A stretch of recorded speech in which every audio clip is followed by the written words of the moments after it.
Voulez-vous savoir comment vous pouvez commencer à changer votre vie aujourd'hui? Eh bien, restez à l'écoute et apprenez à utiliser la puissance qui est juste sous votre nez.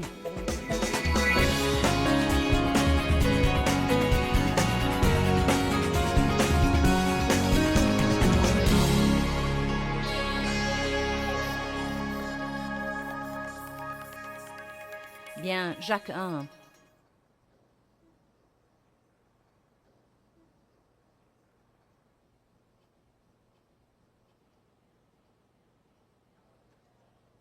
Je l'ai étudié pour des années.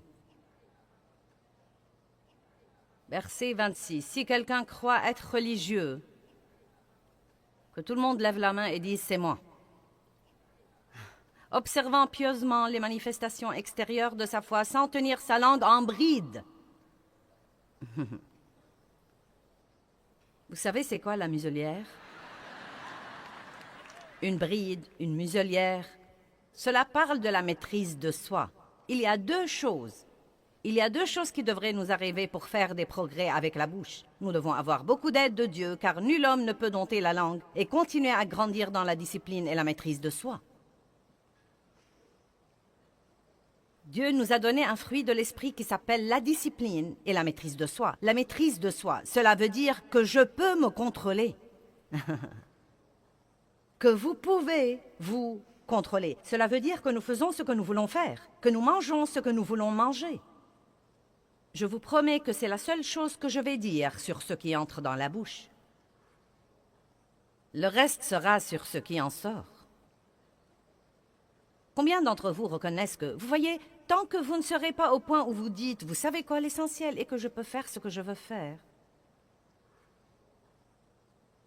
il n'y aura aucun changement. Si vous voulez vraiment faire de l'exercice, vous pourrez le faire. Si vous voulez vraiment que votre maison soit propre, vous pourrez la nettoyer. Si vous voulez vraiment vous acquitter de vos dettes, vous ferez ce que vous devez faire pour vous en acquitter. Vous apprendrez à vous discipliner. Vous voyez, nous sommes loin de... Non, mais nous sommes tous loin de prendre des responsabilités. Nous voulons juste blâmer, blâmer, blâmer. Ça a commencé dans le jardin d'Éden et ça n'a jamais arrêté. Ce n'est pas ma faute. Ne me dites pas que c'est ma faute. Vous ne comprenez vraiment pas. Je n'y peux rien. Vous voyez, j'essaye de prêcher ce genre de vérité directe, la pureté vérité, car j'ai tourné autour de la montagne assez longtemps et j'ai essayé tout ça et les 2/3 de ma vie sont terminés. Je suis assez vieille maintenant pour dire ce que je veux dire. Amen. Il est temps que les gens qui se font appeler chrétiens prennent maintenant la responsabilité de leurs paroles.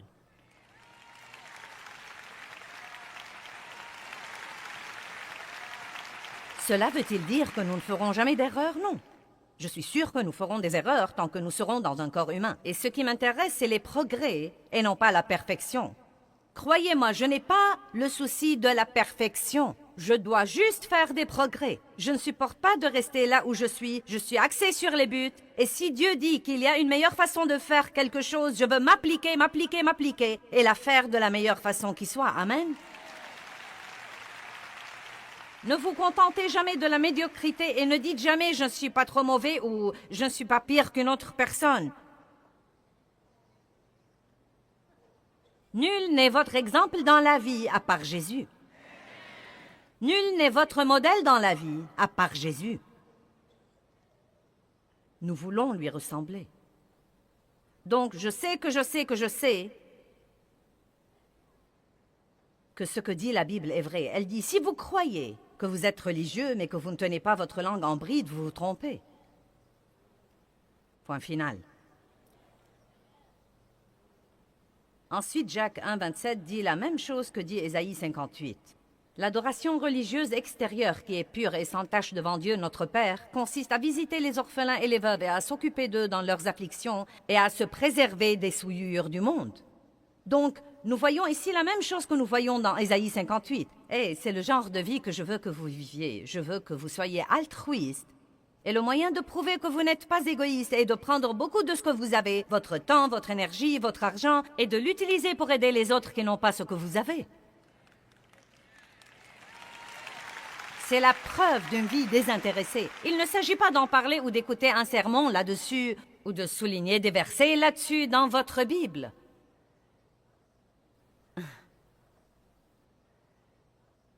La qualité se révèle à l'usage. Que faites-vous? Je sais bien que je mets des tas d'entre vous mal à l'aise, mais vous m'aimerez plus tard.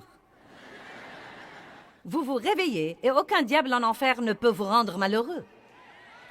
Vous avez la joie du Seigneur parce que vous essayez tout le temps d'aider les autres. Vous savez que votre vie compte pour quelque chose. Vous portez du bon fruit. Vous n'êtes pas déprimé tout le temps parce que vous ne pensez qu'à moi.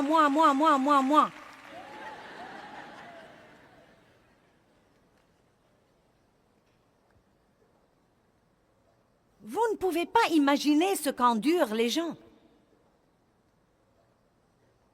Vous devez vous réveiller. Vous devez aller faire un tour dans les quartiers déshérités. Allez voir ce qu'il y a sous les ponts la nuit. Allez voir un refuge. Et je sais que beaucoup d'entre vous pensent, eh bien, tu sais, je ne crois pas que ce soit ma vocation.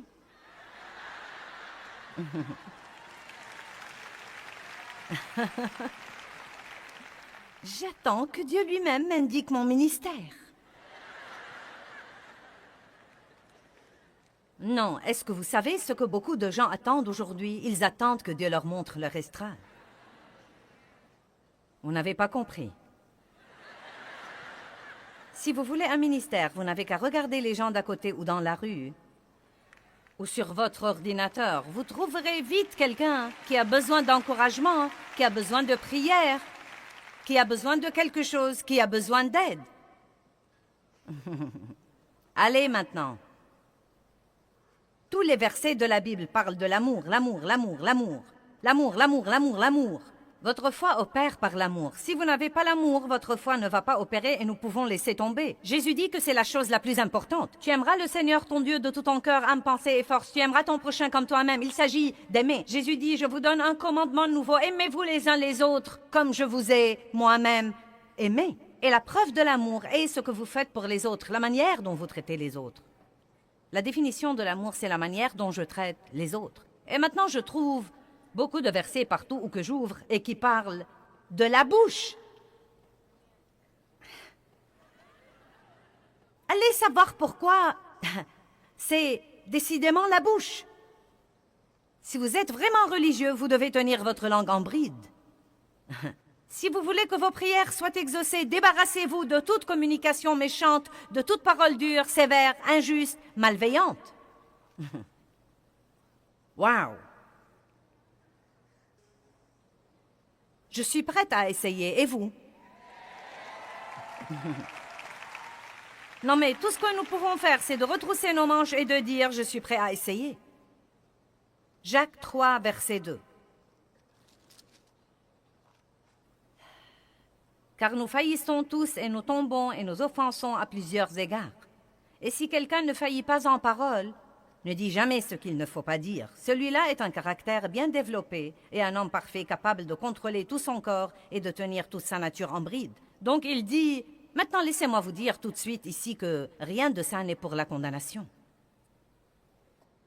Vous savez, après ce que vous entendrez ce soir et ce week-end, ça dépend du nombre de sessions auxquelles vous aurez le courage d'assister. Je devrais vous demander d'échanger vos numéros de téléphone et de dire l'un à l'autre, si tu ne viens pas demain. Car c'est le genre de truc où les gens sont tentés de rester à la maison. Oh, elle va prêcher sur la bouche tout le week-end, je ne vais pas y aller. Je viendrai l'année d'après et vous diriez, Dieu, je ne sais vraiment pas ce qui ne va pas avec ma vie. Vraiment, je ne comprends pas, Dieu. Pourquoi tu n'écoutes pas mes prières et pourquoi je n'ai aucun exaucement? Et vous tournez et tournez autour de la même montagne où vous tournez en ce moment. Ce n'est pas pour la condamnation. Si vous restez et vous écoutez ceci, et plus vous viendrez, plus vous reconnaîtrez les bêtises. Quand elles sortiront de votre bouche, vous commencerez à les entendre. Mais ne dites pas, oh mince alors, je suis terrible. Non, dites simplement « Merci Dieu de ce que tu commences à m'aider à reconnaître ces trucs. » Et je ne peux rien faire à propos de quelque chose que je ne vois pas. Si j'en suis complètement inconsciente, je ne peux rien faire là-dessus. La première chose que je dois faire, c'est de reconnaître mon problème et de dire « Tu sais quoi, Dieu, tu as raison. Tu as raison. Ensuite, je peux commencer à l'admettre, commencer à me repentir, commencer à étudier cet aspect, commencer à prier là-dessus et commencer à faire des progrès. Comment est-ce que Dieu nous délivre? Petit à petit, de gloire en gloire, nous opérons tous selon la loi de la croissance graduelle. C'est absurde de croire que vous allez partir d'ici et ne jamais plus dire ce qu'il ne faut pas dire. Quand j'ai commencé à écouter des messages sur la bouche il y a 30 ans, je n'avais jamais écouté rien de pareil. Croyez-moi, j'ai été convaincue. Et je ne savais pas que nul homme ne pouvait dompter la langue et j'étais imbue de moi-même et je me suis dit, ça y est, demain, je ne vais rien dire de mauvais. Je sais ce que je ferai, je ne vais pas parler. Qui sait que la chair perd toujours l'équilibre d'une façon ou d'une autre? Et je me levais et je pensais, car tout le monde me disait, tu n'aurais pas dû dire ça, tu n'aurais pas dû, pourquoi parles-tu comme ça, tu n'aurais pas dû. Et j'en avais assez de l'entendre et je me suis dit, je vais réparer, je ne vais plus parler. Je me souviens que je me levais et que je répondais par des Je ne parlais pas et peu de temps après, tout le monde me disait, quel est ton problème? Et je me fâchais, ça suffit, vous n'aimez pas que je parle, vous n'aimez pas que je ne parle pas. Vous savez quoi, ça ne va rien réparer. Vous feriez aussi bien d'oublier votre plan pour la sainteté et de vous mettre à genoux et de commencer à prier Dieu, aide-moi, aide-moi, aide-moi, aide-moi, aide-moi, aide-moi Dieu, aide-moi, aide-moi, aide-moi Dieu. Aide-moi. Maintenant, pourquoi dit-il que si vous n'offensez pas quand vous parlez, vous pouvez contrôler votre corps? Parce qu'il nous dit essentiellement que celui qui peut vraiment contrôler sa bouche peut contrôler tous les autres aspects de sa vie. Tous les autres aspects de votre vie, vos émotions. Contrôler votre bouche veut dire contrôler votre pensée, car ce qui est dans la pensée sortira de la bouche. Vous ne pouvez pas imaginer la puissance que vous aurez si vous focalisez sur cette seule petite chose. Bien, maintenant faites attention. Si nous mettons le mort dans la bouche des chevaux pour qu'ils nous obéissent, nous dirigeons aussi leur corps tout entier. Maintenant, je ne m'y connais pas en chevaux, mais je comprends ça. Vous leur mettez ce petit truc à la bouche et il y a un métal là-dedans et quelle que soit la direction dans laquelle vous tirez, il ira dans cette direction. Voici les navires aussi qui sont si grands et qui sont poussés par des vents violents, sont dirigés ça et là par un très petit gouvernail, ou que ce soit que le veuille l'impulsion de celui qui les gouverne. Pensez un peu à un navire énorme qui est dirigé par une menue petite chose. Et il se prépare à dire que toute la direction de nos vies est dirigée par la langue. Incroyable. J'ai lu une histoire dans un de mes livres sur un médecin qui était dans une région où il y avait une très grave épidémie. Et le médecin, tous les matins, allait de lit en lit dans ces hôpitaux improvisés. Et la personne qui a écrit ce livre est Derek Prince, qui est maintenant avec le Seigneur. Il dit qu'il a eu une telle révélation en observant ce médecin parce qu'il allait de patient en patient et leur disait « Comment vas-tu aujourd'hui ?» Et ensuite, il leur disait « Montre-moi ta langue. » Êtes-vous jamais allé chez un médecin qui vous a dit « Ouvre ta bouche »?« Ah !» Dis « Ah !» Pourquoi veut-il voir votre langue? Parce que votre langue révèle tout concernant votre santé physique. La couleur de votre langue, si elle est striée ou pas, le genre de fente qu'elle a.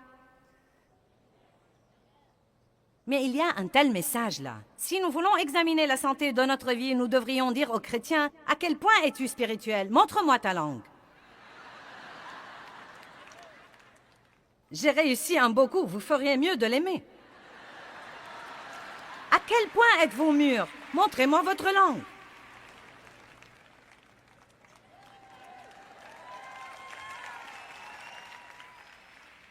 À quel point êtes-vous saint spirituellement? Montrez-moi votre langue.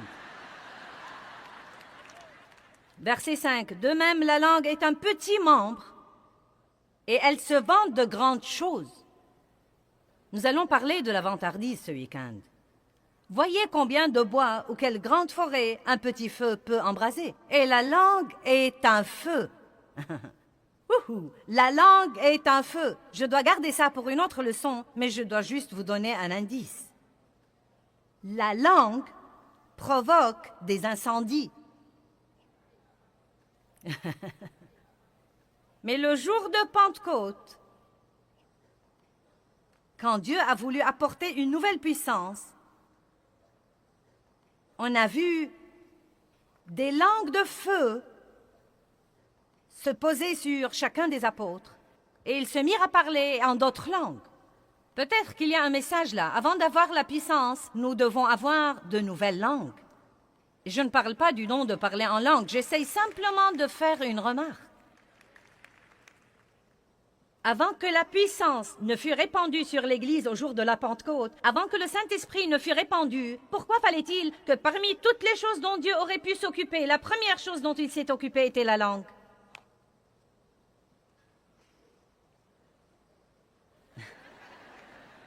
Eh bien, cela dépasse la plupart de vous, n'est-ce pas? Cela me dit que vous ne connaissez pas le livre des Actes. Et quand le Saint-Esprit surviendra sur vous, vous recevrez une puissance et vous serez mes témoins. Et ils ont attendu dans la chambre haute la puissance d'en haut, et le jour de la Pentecôte, comme un vent impétueux, tout à coup, de nombreuses langues de feu leur apparurent et se posèrent sur chacun d'eux, et ils ont reçu une puissance.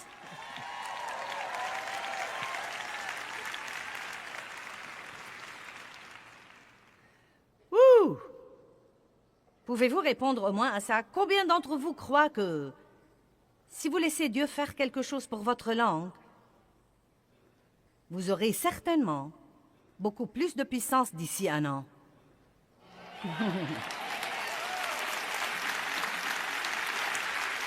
J'aime ça.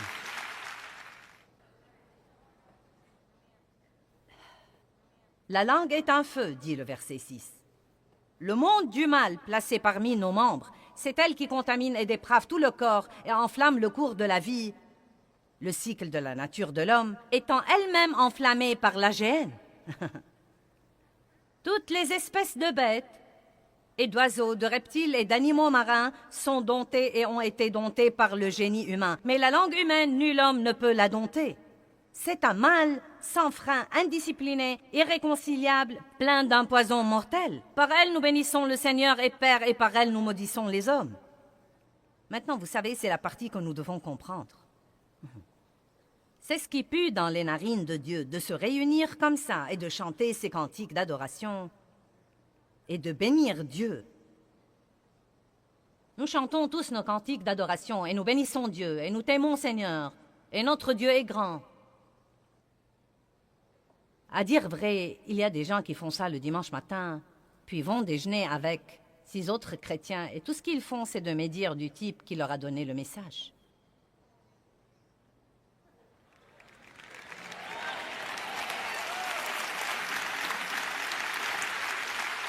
Il y a des gens qui rentrent chez eux de ces conférences où nous répandons nos cœurs devant vous tout le week-end. Et il n'y en a pas beaucoup, mais nous en avons plus que nous n'aimerions avoir. Et nous recevons des lettres. « Je crois que tu as prêché trop longtemps. Je crois que tu as parlé trop de l'argent. Et je crois que tu as fait trop de matériel spirituel. Et tu sais, je n'aime pas cette machine à brouillard. Les lumières m'ont fait mal aux yeux et la musique était trop forte. Et je veux juste...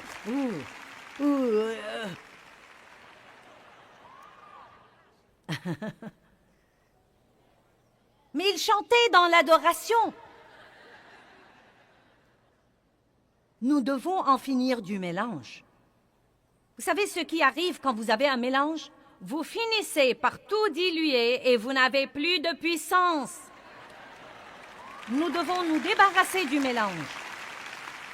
Et c'est ce qui arrive quand nous prions. Vous voyez, nous prions au nom de Jésus et il y a une puissance dans ce nom. Une puissance dans le nom de Jésus. Tout genou fléchira au nom de Jésus dans les cieux, sur la terre et sous la terre. Il y a une puissance dans ce nom. Une puissance dans ce nom. Et si nous diluons cette puissance, si nous prions la prière qu'il faut, mais que nous passons ensuite lundi, mardi, mercredi à juger, critiquer, murmurer, nous plaindre et médire. Vous m'avez l'air trop innocent.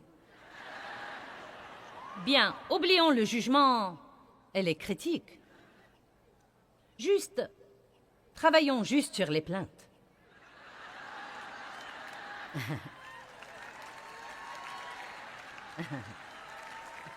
Nous ne parlerons même pas de... Nous allons... J'ai dû rire ce soir, croyez-moi. Vous ne savez pas ce que j'endure pour prêcher ces messages. Je suis dans un bel hôtel ici. Un hôtel vraiment beau. Et cet après-midi, je me préparais à prendre mon bain chaud. Parce que ça m'aide avant le travail. Et je n'avais pas d'eau chaude dans mon bel hôtel pour mon bain chaud. Donc, nous avons appelé le bureau et ils ont dit « Personne d'autre ne s'en est plaint. » Je ne me suis pas plainte. J'ai expliqué. Il y a une différence. Combien d'entre vous savent qu'il y a une différence entre l'explication et la plainte? Amen. Je ne me suis pas plainte car ce n'est pas moi qui ai appelé. Mais ce que je veux dire, c'est que d'entre les 21 étages de cet hôtel, notre étage n'avait pas d'eau chaude. Je ne me suis pas plainte. J'ai dit, vous savez quoi? Il y a un trésor dans cette épreuve. C'est mon nouveau truc maintenant. Je cherche le trésor dans chaque épreuve. Allez maintenant, nous devons surmonter les plaintes. Il est temps que l'Église agisse comme Église. J'ai dit qu'il était temps que l'Église agisse comme Église.